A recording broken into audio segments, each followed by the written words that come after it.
Hi everybody. So today I want to talk about elopement and how it can affect individuals with autism as well as their families, and what are some strategies that can help. Strategies that are good for parents and guardians, that are good for schools and community members, therapists, whoever may have interaction with either the child / individual with autism. So elopement is not people with autism having a desire to get married. If you look at elope, to elope is to run away. So when you refer to elopement in the autism community, you're talking about an individual with autism that is wandering or running away from their environment, from their parents / caregivers, from their school, from a place in the community, and they run away for a variety of reasons. They might be overstimulated, like we've talked about in the 2 previous episodes with meltdowns and sensory overload. It might be that there's just too much stimuli and they are overloaded and they're trying to escape that situation. So we have that natural animalistic instinct. When we feel like we're in danger, we have the fight or flight instinct. So we talked about that in the last video, and that's one reason that an individual might elope, is they are overstimulated, they're feeling unsafe in their environment, they're trying to escape and get to a place where they do feel safe. A lot of times when individuals with autism elope, they go someplace that they're familiar with, that they're comfortable, where they can self-soothe. Their other reasons are, individuals with autism are curious and they might be excited when they see something and they just want to run over there and they want to explore. Or maybe they enjoy running. It's freeing, it feels good. And a lot of times they just aren't aware of the danger that's involved.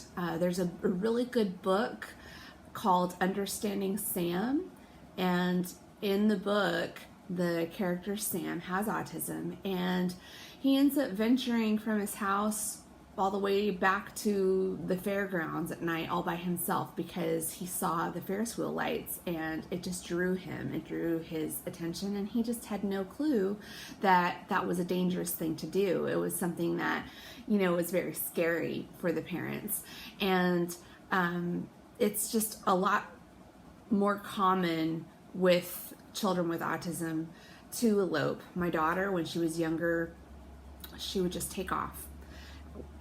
She would just take off running. It was really scary. I had to make sure I had a hold of her hand anytime we went into the parking lot, in the store, in the library, because she would just take off running, and I had no clue what would trigger it, what would set her off. Usually she would run because she was trying to escape the environment.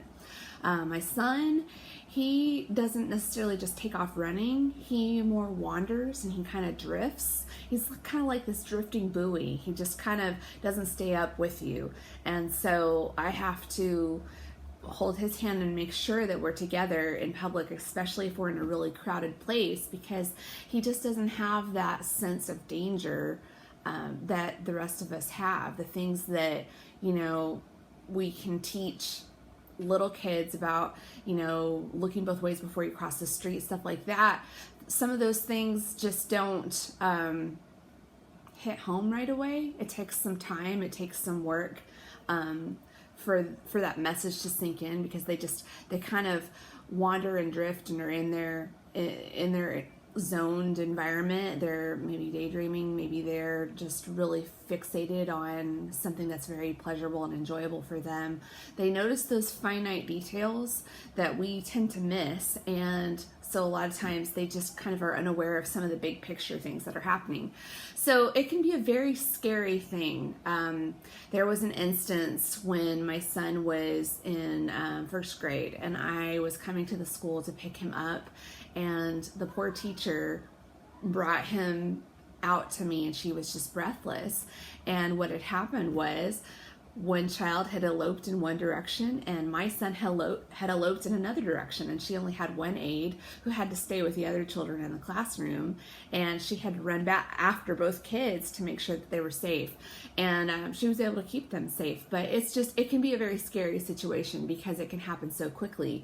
A lot of times parents that have children that are not diagnosed yet on the spectrum, or maybe that are newly diagnosed, aren't aware that that could be a behavior that they need to look out for. And so sometimes kids will get out of their house. Kids are smart. I mean, 2-year-olds figure out how to, undo baby gates, and some of those kids know how to handle those supposedly childproof, door locks and things like that. So a lot of times what parents end up having to do is placing deadbolts like way up high, having specific security systems in place. Another good idea is having a community-based plan that you have set up with your school, with your neighborhood, so your neighbors are aware. A lot of people will have like identity bracelets, and they'll put on there maybe autistic, nonverbal, whatever behaviors that they think need to be, people in the community need to be aware of, or maybe a first responder or a police officer if they happen to see a child that has eloped. That way they can get that child safely back to wherever it is that they were, whether it's home or at school. But none of this is the fault of the parents. Parents are always trying to work with the kids, and it's an impulsive behavior, and it's usually done to either escape a stressful situation and to get to a place that is familiar and calming and safe, or it's just they're so fascinated and so curious and so interested in something that they're just unaware of the danger, and they're not aware of some of those social rules that we have in place, like it being dangerous to wander off by yourself or to just take off running. And these kids are fast. They are strong and they're super fast. So my advice to you parents and caregivers out there, I feel you. It's so scary, and those are a few things that you might be able to do is just having higher deadbolts in place where they can't reach them,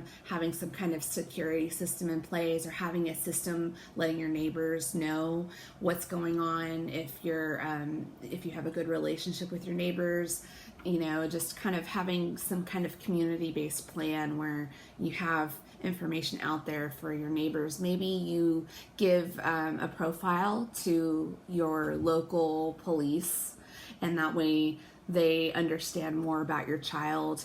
There's some great safety identity bracelets out there, and you can put whatever it is that you want on there. You can put, if they're nonverbal, you can put if they don't respond well to questions, or if they act in a certain way, or maybe if they have allergies to something. There's a lot of really great tools out there. It's just more of most people wouldn't think about it. I mean, why would you?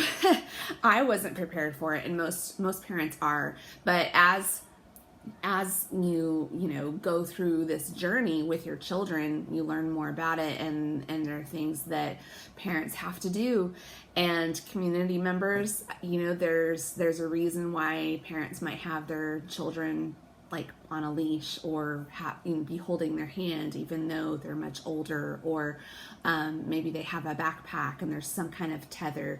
It's for safety measures. And one thing I will ask of you, community members, if you see a child bolting, stop them. Help the parent. Stop them from getting away, because these children a lot of times just are unaware of the danger, and they might just dart out into traffic. So if you see a child running, just stop them. Help that parent. That parent is frantic, stressed, and all they're trying to do is keep their kids safe.